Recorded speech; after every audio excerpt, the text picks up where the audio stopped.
Bonjour chers abonnés, j'espère que vous allez bien. Merci pour votre patience et avec les vidéos qui prennent un peu de temps pour être réalisées. Et cela est dû à certaines contraintes personnelles. Et je tiens à vous remercier pour votre patience. Et bienvenue encore sur votre chaîne KS Engineering qui est dédiée au logiciel de format de génie civil, c'est-à-dire robot, Revit, AutoCAD et CP4. Aujourd'hui, nous allons voir comment nous pouvons modéliser ces escaliers parce que les vidéos précédentes, nous avons modélisé les murs du rez-de-chaussée et aujourd'hui, nous allons voir comment modéliser ces escaliers. Vous pouvez bien le voir, notre escalier fait en longueur 3,30 et en largeur 2,5. Voilà. Et ça, c'est la largeur de notre escalier et la largeur de la marche, c'est 1,20. Donc, il faut noter que le plan sur lequel nous travaillons, nous avons modifié. Au lieu de 2 chambres, c'est une seule chambre que nous avions. Retenez bien ces données, 2,50, 1,20 et 3,30. Donc, sans plus tarder, passons à notre logiciel Revit. Voici Revit. Comme je le disais, on a modifié la zone des 2 chambres. On a mis un garage et une chambre seulement. Et voilà notre escalier qui faisait 2,50 m, 1,20 m et 3,30 m. Voilà. Comment on peut modéliser les escaliers? D'abord, si vous êtes dans Revit Architecture, vous voyez ici Revit Architecture. Et juste à côté ici, nous avons les escaliers. Nous cliquons sur escalier. Lorsque nous cliquons sur escalier, dans cet onglet, nous avons plusieurs types d'escaliers, soit les escaliers droits, ou bien les escaliers balancement en U, ou bien les escaliers colimaçon avec marche complète, ou bien les escaliers en colimaçon sans fin. Voilà. Si vous mettez le curseur dessus, vous allez voir comment on modélise ce genre d'escalier. Ou bien encore car tournant balancé. Maintenant, vu que nous avons un escalier particulier, ces escaliers sont prédéfinis, nous allons prendre l'escalier droit. Ça va nous permettre de pouvoir adapter les dimensions de notre escalier. En fait, ce type d'escalier est modifiable. Voilà, simplement. Et à gauche ici, sur votre écran, vous allez voir le niveau bas de l'escalier, le décalage inférieur. Est-ce que, par exemple, si je suis à 0,0, est-ce que mon escalier se décale de moins 1, c'est-à-dire de moins 1, voilà. Et le P est niveau supérieur du rez-de-chaussée. Ça, c'est le niveau supérieur où l'escalier va se terminer. Donc, qui est à 3 mètres, voilà, ici, 3 mètres. Maintenant, est-ce que l'escalier déborde du niveau supérieur rez-de-chaussée? Si oui, si oui, vous mettez la hauteur de décalage. Ici, nous avons l'arrobage des armatures qui doit être voilà, inférieur ou égal à 25 mm, soit 2,5 cm. OK. Ici, nous avons le nombre de contre-marches, nous avons le nombre de marches réelles, nous avons la hauteur actuelle des contre-marches, nous avons la hauteur actuelle de la gironde, nous avons aussi le numéro initial de marche 1 qui est 1, vous pouvez le mettre à 0 ou vous le mettez à 2, mais moi je laisse à 1, ce qui est normal. L'image, voilà, on n'a pas l'image parce que on n'a pas intégré l'image de l'escalier. Voilà. Et pour modéliser l'escalier, vous voyez, je m'accroche sur ma ligne d'AutoCAD. Je tire l'escalier jusqu'ici. Je fais un clic, je viens ici. Je fais un clic et je viens ici.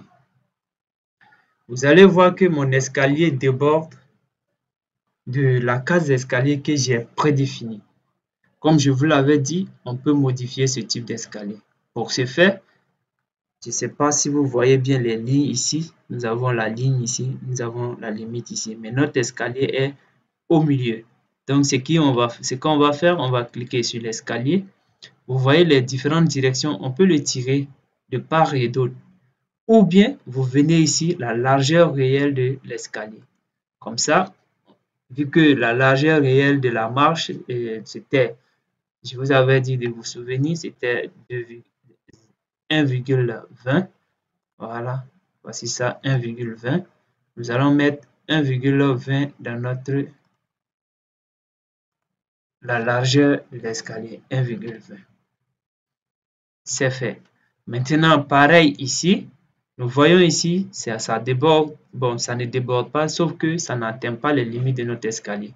Nous allons aussi mettre 1,20. Voilà, c'est bon. Une fois qu'on a fini ça, vous voyez, là, ça déborde encore. Ici. La limite de notre escalier est ici. Et l'escalier déborde jusqu'à quelques centimètres.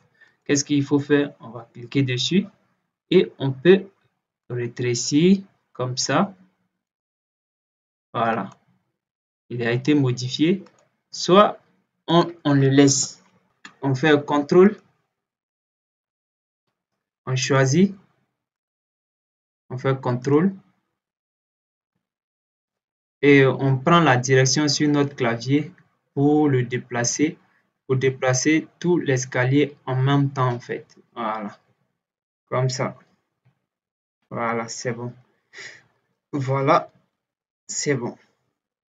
Maintenant ici, vu que on prend échappe, vu que l'escalier déborde, on va juste le rétrécir à la valeur initiale. Voilà, ici c'est bon.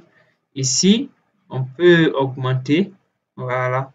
Par contre, ici, on va laisser ça comme ça ici pour pouvoir mettre notre palier de repos du plancher au RDC. Voilà. Une fois que vous finissez comme ça, vous prenez OK.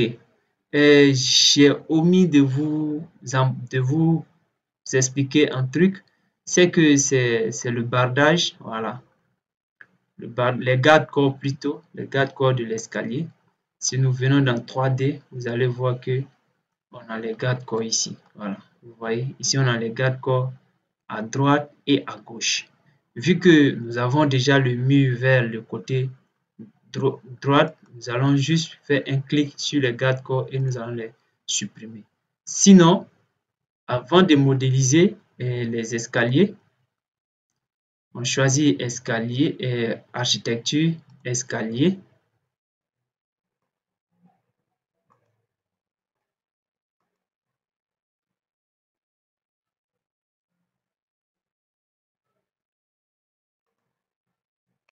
On choisit l'escalier et on vient dans modifier le type.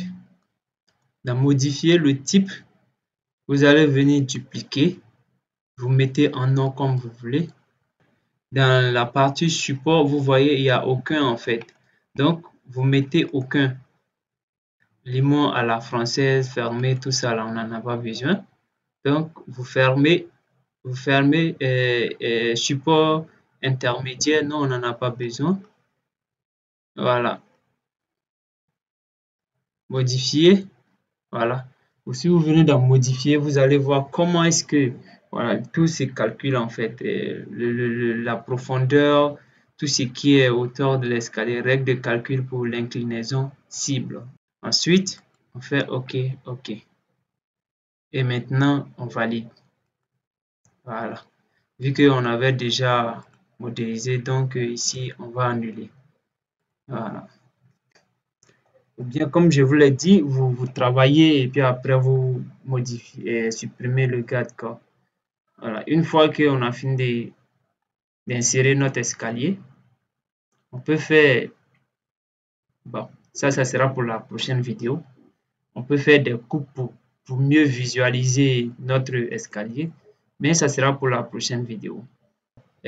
Modéliser les escaliers, vous choisissez le niveau, voilà le niveau, fondation, c'est-à-dire rez-de-chaussée, puisque, bon, moi j'ai écrit fondation, chez moi ça veut dire du rez-de-chaussée, du plancher bas rez-de-chaussée au plancher haut rez-de-chaussée. Ensuite, si vous voulez modéliser pour R+1, vous choisissez R+1 à R+2 dans la partie dans la partie ici, niveau de bas et puis niveau supérieur. S'il y a des décalages, par exemple, la hauteur fait 3,80 m comme ça. Donc, généralement, sur Revit, on trouve seulement que 3 mètres. Vous voyez? Donc, vous mettez 3 mètres et puis après, décalage inférieur, vous mettez décalage supérieur ou bien inférieur, vous mettez 80. Et ensuite, si vous modélisez, vous pouvez modifier l'escalier, les longueurs, les dimensions, simplement. Et les escaliers, super. Merci beaucoup pour votre visionnage. J'espère que la vidéo vous a plu. N'hésitez pas à nous envoyer vos commentaires. Voilà, si vous avez des suggestions, des remarques, voilà, vous pouvez nous les envoyer par vos commentaires. Et si vous avez aimé la vidéo, n'hésitez pas à la partager, à la liker et à inviter vos amis à vous abonner maximum. Merci beaucoup. À la prochaine.